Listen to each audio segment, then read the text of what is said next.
On the show today, we'll talk high-limit charters and some things to watch in the coming weeks, plus some sprint car news and rumblings, racetracks shutting down, racing today, and much more. Let's go.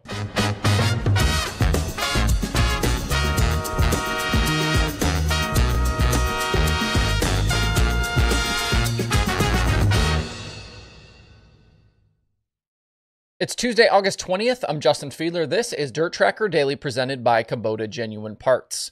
If you're headed out to a dirt race this weekend, make sure you're looking good with a DIRTRACKR Sprint Car t-shirt. They're in stock now over at shop.dirtrackr.com. The shirts are soft, they're breathable, they've got a classic fit, and sizes small to 4X are available. And while you're at shop.dirtrackr.com, grab a Daily Show or logo sticker to add to your back window or your cooler.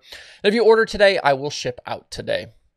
I've got a bunch of odds and ends for you today that include some news bits and some racing to check out. First, though, just a few high-limit thoughts that were kind of rattling around my brain today. The initial 3 West Coast races are done following this past weekend, and I think it's notable that all 16 full-time teams that made the trip. There were whispers here and there recently, I think especially from the kind of anti-high-limit crowd, that there could potentially be some teams that chose not to make the trip, especially with a tough Skagit to Port Royal run coming up in a few weeks. But none of that materialized, and all 16 are in California. High Limit started 2024 with 17 cars and have only lost one so far. That was Conor Morel very early on. We're at a point where teams and drivers are starting to make plans for 2025, and I think it's a good sign that High Limit has held on to so many this deep into the season. Following the Skagit Nationals, the season will wind down quickly for the first-year series with Port Royal, Lernerville, Eldora, Florence, Atomic I-70, and Texas Motor Speedway, all that will remain. I'll be very curious as well to see how the high-limit charter situation plays out. We still have a lot of unanswered questions about how the charter system will actually work and benefit teams into the future. But the first 5 will be awarded after Texas in October. If the season ended right now, they'd go to the KKR 49, the 7BC, Rico's 24, Brent Marks, and the Jason Myers-owned 14.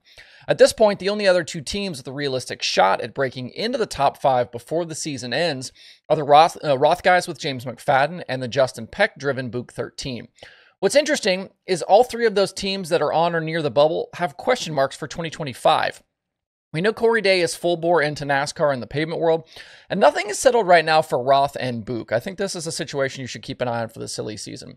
A charter could be awarded to a team that may not be full-time next year. It's something, as things progress here into the fall, some of these drivers, driver moves start being made, and silly season really progresses. This is something to keep an eye on right here. Staying with sprint cars, ahead of this weekend's Gold Cup, sprint car driver Chase Randall posted to Facebook that he's headed west to run the event with the high-limit sprint cars.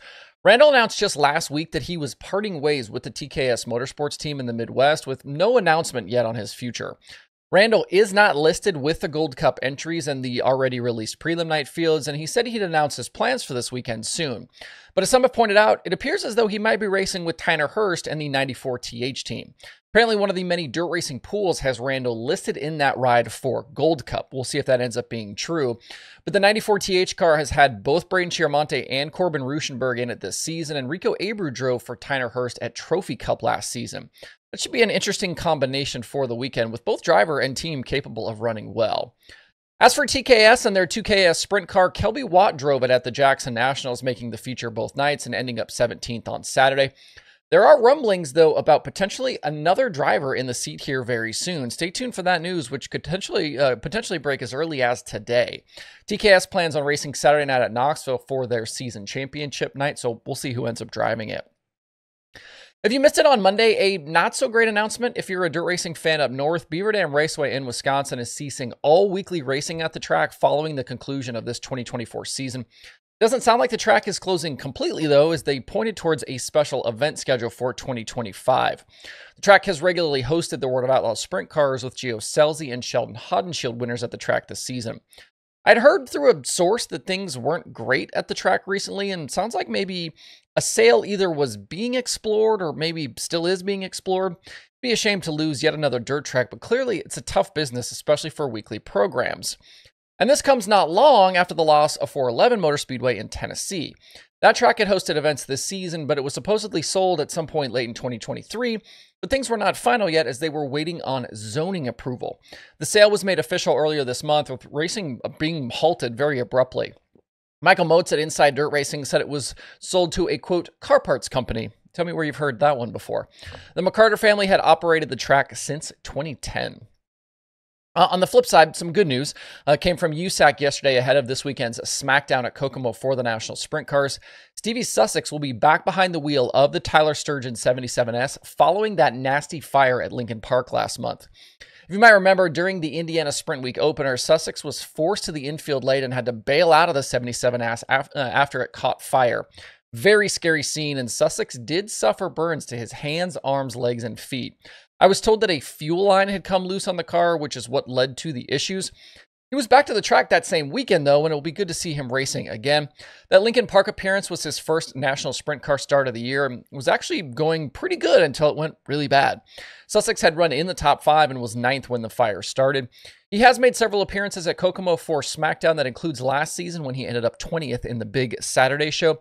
SmackDown starts on Thursday. If you want some dirt racing in your life today, you do have a few options. First, the Super DIRTCar Series is at Ransomville tonight for $7,500 to win. Matt Shepard has stretched his championship lead a bit over Matt Williamson with the gap now 32. Jimmy Phelps in third is the only other driver within 100 points of the lead right now. Alex Jankowski is the most recent series winner from back on Wednesday last week, taking the victory at Fulton in the final Summerfast event. At this event 1 year ago, Eric Rudolph picked up the win over Shepard and Williamson, so we'll see if we can get another different winner tonight. And then after today, the next SDS show is August 31st at Lebanon Valley. Tonight's race is live over on Dirt Vision. Also in New York tonight is a 10,000 win super late model show at State Line Speedway. They're expecting 30 plus cars. And this one may come down to, I think, Max Blair, Dave Hess. Those are kind of the two names to watch there. Some others in the field include Chubb Frank, Brian Ruhlman, Boom Briggs, and former NASCAR driver Matt Tifft. Definitely a few guys in this one that we'll see coming up this weekend with Lucas at Port Royal. I do not see that there is streaming for this race, so you'll just have to get there if you want to watch tonight. Elsewhere, there's also local action at Fulton and Beaver Dam, plus outlaw carts at Millbridge. Hit up the streaming schedule at DIRTRACKR.com/watch tonight to see start times and links to watch everything. And one winner for you from Monday night, DJ Foos topped Craig Mintz and Dustin Stroop in sprint car action at Fremont Speedway during the fair. And yes, Foos did kiss the cow afterwards. Also, don't say I never talk about 305 sprint cars. That's it for the Daily Show today. Don't forget as well that DIRTRACKR.com is your place for all the latest dirt racing news and the analytics section. That front page of DIRTRACKR.com updates automatically, so as news breaks through the day, it'll be right there right away. I hope you guys have a great Tuesday out there. We'll see you right back here tomorrow.